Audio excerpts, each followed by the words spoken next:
when the sun rises every 90 minutes. Imagine seeing the sun rise 16 times in a single day. This isn't science fiction. It's reality up there, aboard the International Space Station.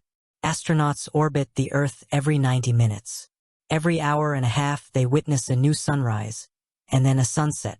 The world we experience as slow and linear down here, up there accelerates. But something inside them slows down. And then, something strange happens. At a certain point, they're no longer just seeing Earth from the outside. They're seeing themselves from a completely new perspective. This is called the overview effect. The moment an astronaut sees our planet from space and realizes there are no borders, no countries, no us and them, only one fragile blue sphere, Earth. One astronaut described it like this: I was floating there, and I couldn't tell where I ended and the universe began. This experience isn't just physical, it's a spiritual awakening. Because when you see Earth from the silent vastness of space, time disappears. The pressure, the worry, the struggle fade away. And only one question remains: why am I here? But listen, you don't have to go to space to experience this.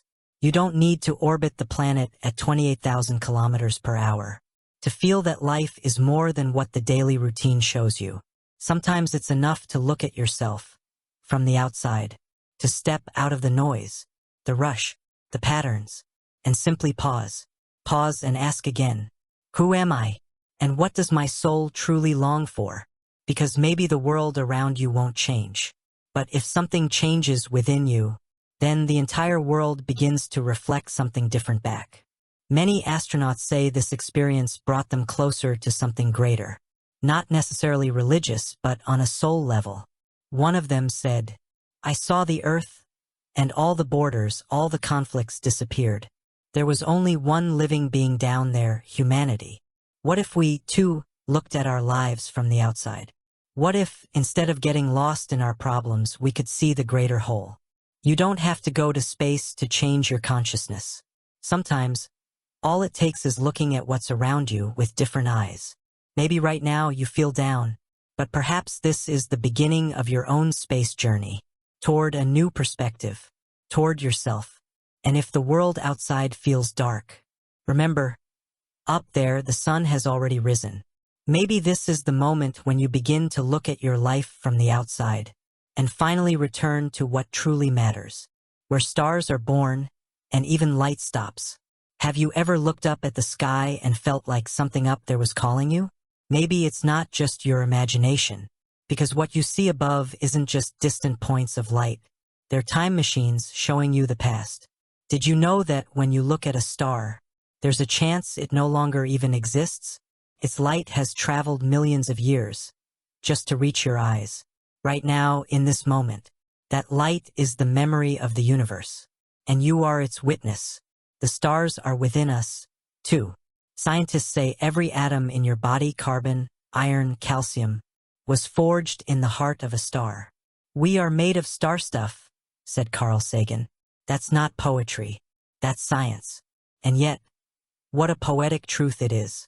You're not separate from the universe. You are the universe in human form. And what lies beyond the black holes? Black holes are among the greatest mysteries of all. They are so dense, not even light can escape. Their edge is called the event horizon. Cross it and there's no way back. But what's on the other side? Another universe? A new dimension? A reset? Science doesn't know yet, but maybe the soul does. Because sometimes in life we reach a point where there's no going back, where something old collapses, and in the emptiness, a new reality begins to take shape. A black hole doesn't only consume, it may hide the gateway to something new, a message for your soul. When you look up at the stars, don't just look out, look in. The stars remind us, everything moves in cycles. Every darkness is followed by light. And maybe right now you're standing on the edge of your own inner black hole. But believe me, this is not the end. It might be the beginning of something you can't yet see, but it's already forming within you. The universe is infinite, but you are not lost in it. You are its conscious observer, its light, its dream, And maybe right now you still have questions, but soon, you might become the answer. If you enjoyed it, feel free to subscribe to my channel. It would mean a lot to me.